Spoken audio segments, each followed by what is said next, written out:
Hello, good afternoon. Thank you all for coming, and welcome to the Betty Engelson Sioux Center Arena. As we're set to announce the 8th head coach of the North Dakota women's basketball program, Dennis Hutter. A few housekeeping things before we start. We'll start with the opening statement from Athletic Director Bill Chaves, followed by a statement by head coach Dennis Hutter. After that, we'll open it up to questions for Bill and Coach Hutter. For media only, we'll have a mic floating around. If you could raise your hand, state your name and affiliation. And with that, Bill Chaves.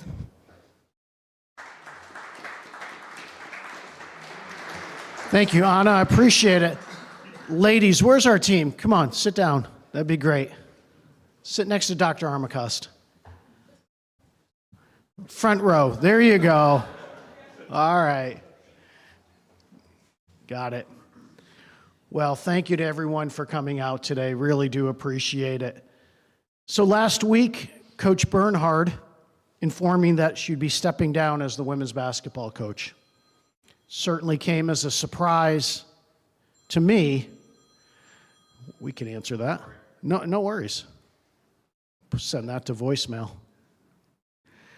But after some thought and reflection, and given where we are in Division I athletics at this time, and having watched others in the coaching fraternity do similar things and make similar decisions, it was maybe not as surprising as I thought. Over the past year, one of our outstanding decisions was doing a national search that brought Coach Hutter to UND. The decision to step down was tremendously difficult, one for her, but both with her recommendation, my inclination, and Dr. Armacost's support, I knew the absolute right decision was to name Dennis Hutter as her successor. Coach Hutter is a remarkable basketball coach with an amazing track record. He produces winning teams and plays an attractive style of basketball. He has incredible ties to the upper Midwest and, of course, to the state of North Dakota, having spent 19 years at fellow NDUS school Mayville State as head coach. We know firsthand how good his Comet teams are and were. We would have liked to introduce Dennis sooner, but duty called as a dead period was coming on fast with the women's Final Four approaching. And he, of course, wanted to use those days last week to construct next year's roster. So here we are today. Our women's basketball program has a rich history, and I know Dennis appreciates the legacy and will do everything possible to add to it. With that, it's my pleasure to formally introduce to you as the 8th women's basketball coach at the University of North Dakota, Dennis Hutter.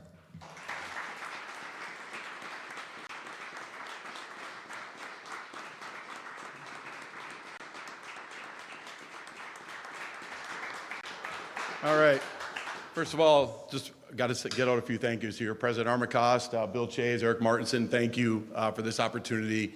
Blessed and fortunate, very grateful for the belief you have in my leadership abilities to lead this program into the next phase of where it's heading into. It's got a lot of rich tradition, a lot of history, a lot of great players that have come through the program, a lot of great coaches that have come through the program, and they have all paved the way for the opportunity that we all have today. So we are really, really fortunate and blessed for the opportunity, and I just wouldn't be myself if I didn't say thank you very much. I really appreciate the opportunity. So my family, my wife who's unable to be here, my 4 kids, Allie, Bree, Jake, and Cole are obviously unable to be here as well. Just to know that a coach's family is probably the most important thing, and without that support from your spouse and support from your family, it's really hard to do this job the way it needs to be done. You know, the hours that need to go in, the connectivity that goes into it as well. I also need to thank our staff. The staff that worked this year with us, they are phenomenal. They are absolutely phenomenal. They are loyal. They are here for UND. They are here for the players that we have here. They've decided to stay. We're going to add to our staff one more, but the 3 that have stayed, Andy, Alex, and Izzy, have done a phenomenal job. They're here somewhere. So without their loyalty, this makes it obviously difficult as well. So they have been great so far in this transition. And then the players. and then the players that have stayed here. I mean, the 7 that have stayed here, it's been a phenomenal 3 weeks, okay? It's fun to be around players that are all in. If you know me and get to know me, you know that I am all in with everything that I'm going to do. And all we ask is that our players be all in, all right? Make UND home, be 2 feet in. And they have done that, literally just diving into the pool, basically with just a little bit of blind trust. They are phenomenal ambassadors to our program, this athletic department, and this university daily in the classroom, on the floor, in the community. They are unbelievable representation of UND. And so without them, obviously, this wouldn't be possible. So we should give them a hand because they are here right in the front row.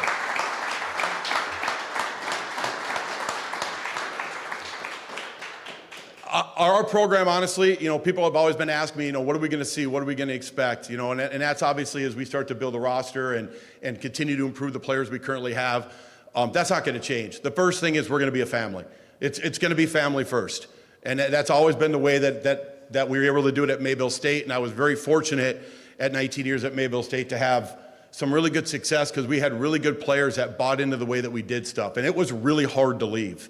I mean, that was not an easy decision for me to leave Mayville State because of the relationships that I had with former players, current players, administration, staff, obviously in the community as well. That was really difficult. Matter of fact, my daughter was still on the team, as a matter of fact, when I decided to take this opportunity here. But I felt like this was the right time for me to make a change for me, but it's the relationships that make it hard. And then it's the relationships that make it easy. Okay, and it makes it easy when you have players like this and a staff like this to show up every day, okay, to drive 45 minutes one way to get here before everybody else because you're just jacked up about who you get to work with and what you get to do. So it's one thing to be very fortunate to do what you love to do. It's another thing to do what you love to do and do it with a bunch of people that you enjoy doing it with. And I am extremely lucky to be able to do that. So I'm hoping we can be successful on the floor. Like we've told our 3 seniors, this is not a rebuild. I am not interested in rebuilding. We're interested in reconstructing this roster so that we can compete at an extremely high level immediately by bringing in talented players that understand what it means to be a part of our family and developing the 7 that are currently here to be the very best version of themselves that they can be. That's what we're trying to do. We do that through a lot of different ways, but we just kind of been using the words effort and attitude. Okay, and when we think about it more in general terms, we just call it the core 4. Effort, attitude, togetherness, toughness. Those are the 4 things. If you come watch us play, I hope that you're going to be able to see with our team. All right, is effort, attitude, togetherness, and toughness daily. If you come into a practice, if you come into a workout, or if you come watch us play at home or on the road, we're hoping that you're going to see something that when you walk out of the gym, you can say, we're proud of that team. And we're proud of the way that they represent us, both on and off the floor. And that's really something that we're striving to do here. So I am really excited. I'm looking forward to it. It's been a whirlwind last couple of weeks for my family, for me personally, for our staff, and even the players. It's been emotional. And obviously we had to make sure that when all this happened, we were taking care of the players first, making sure that they were emotionally okay, physically okay, working through all the things and changes that were coming their way. All right, then next, obviously, we had to make sure that we took care of the staff, that everything was going to be fine from a staff perspective. All right, and then finally, just obviously taking care of the things that we needed to do as far as reconstructing the roster, and then obviously developing the players that we currently have on our team. So what you're going to see from me, I'm going to be honest with you, I'm highly competitive. Okay, I'm rather intense, I would say. I'm sure the players would probably agree with that. It really comes more in, I have a set way I want it done in regards to effort and attitude. There's a belief that I have that if you can handle your effort the right way and you can handle your attitude the right way daily, I just believe the success takes care of itself. That is exactly how we did it at Mayville. It's exactly how we're going to do it here. And I just don't see any other way to do it, but then obviously be a championship team in the locker room first. Then obviously to me, you become a championship team on the floor. So I'm really excited. I'm looking forward to meeting everybody at some point. There's been a lot of people that have already reached out and done a tremendous lot for us to help us already, which we're really, really grateful for. All right, because obviously we can't do this alone. UND is a special place. And when we kind of talk about this with recruits, we talk about special people here at a special place, creating special experiences that to me last a lifetime. So I just kind of end it like this. We talk about playing college athletics should be like the ultimate experience. It really should be. You should, in my opinion, develop relationships with people, you're still talking to for the rest of your life. And you should have experiences you're still talking about for the rest of your life. If we have that, then I think we've got something special. And I'm really, really excited. So I appreciate everything everybody's done, and we're ready to just move forward and head this thing in the right direction. So, questions?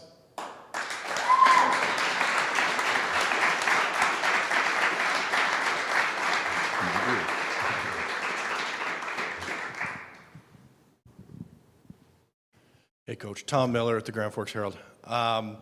You spent those years in the NAIA. Was Division I head coach always part of the dream? Did it become part of the dream? How long have you been thinking about this? Well, I'm a highly competitive person, and I wouldn't say it was a dream of mine, but obviously when an opportunity presents itself at a higher level and you're kind of wondering, I wonder if what we do here would work there. And then the opportunity presents itself, you obviously then look and go, okay, can I do it at that level? Can we give it a shot? And it's never been a dream like to be here. It's something that I'm proud of and I'm grateful for, but it's not anything that I walked into and said, this is where I want to get to. To me, I'm always trying to be, honestly, just trying to be where my feet are all the time. And wherever they are is what I'm going to give everything I have to it. And then if other opportunities presented themselves moving forward, I would look into them. I had many chances to leave Mayville State and take other opportunities. And a couple times I was really close. But the relationships and our family we had there as far as our program always kind of brought me back. But then there was just something about this opportunity where I just felt like it was a little bit different. But it was never the goal to obviously be standing here today. The goal was to just help UND women's basketball be the best program it could be. Taylor Budge, Midco Sports. Coach, a lot of the coaches that we've talked to that have taken over head coaching positions, it's their first crack at being a head coach. How much does your experience maybe help just in terms of that transition, knowing that you've done this before? I think a lot. I've learned a lot over the last year. One of the things I've learned is it doesn't matter if you're NAI, D3, JUCO, or D1. The game is the game. All right, teaching the game is teaching the game. All right, and 18 to 22-year-olds are 18 to 22-year-olds. It's not any different. All right, yeah, there's a lot of experience that I've gained, obviously, coaching at Mayville State, things that I'm really proud of that we did, and things I'm sure people would tell you, why the heck did we do that? And we learned never to do it again. So we learned a tremendous amount, obviously, during my time there. I definitely have leaned back on that this past year as an associate head coach, and I'm sure I'll lean back on it even more, obviously, moving forward. But the comfort is knowing a lot of things don't really change. The game is still the game, and the kids are still the kids. Coach, Air Walling, KVRR News, the support staff's here, some of your players. What's it mean to see that they're here to support you in this big moment for UND women's basketball? It's why I'm here. I mean, the support is unbelievable. I mean, that's something I knew about before I even got here. I mean, the support is phenomenal. Alumni support is outstanding. The community support is outstanding. The administrative support is outstanding. The athletic department is great to work with. The men's staff over the year that I've worked with here has been phenomenal. They are outstanding and extremely supportive of our women's program. It's great to just be able to work side by side with a men's program where you have to do a lot of things in coordination, gym time, things like that. So the support is phenomenal. It really is. And it's what drives everybody, all right, to want to come here and obviously want to help make this the best thing it can possibly be, because we want to put something out there that everybody can be proud of. Any other questions for Coach? No? All right, we'll open up for questions from Bill. You're good. All right.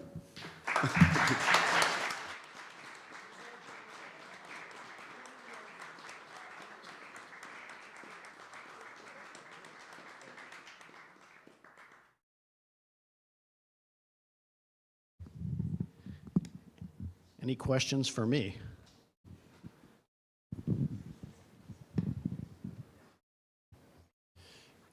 Do you want to explain a little bit more the dead period piece to this that some people might not fully understand in terms of why you kind of put this on pause? This is great, Tom. So I like to say that sometimes earlier in my career it was Compliance Fridays. And so, in the NCAA world, there's actually a recruiting dead period. And once the Final Four begins, there's things you cannot do. And so last week, when all of this was transpiring, there was a short window of about 72 hours that Coach Hutter could get it going, so to speak, from a recruiting standpoint. So it made sense that we paused, and then we kicked it to this week. So each sport lovingly in the NCAA has their own ways of doing things, and that's what transpires in women's basketball.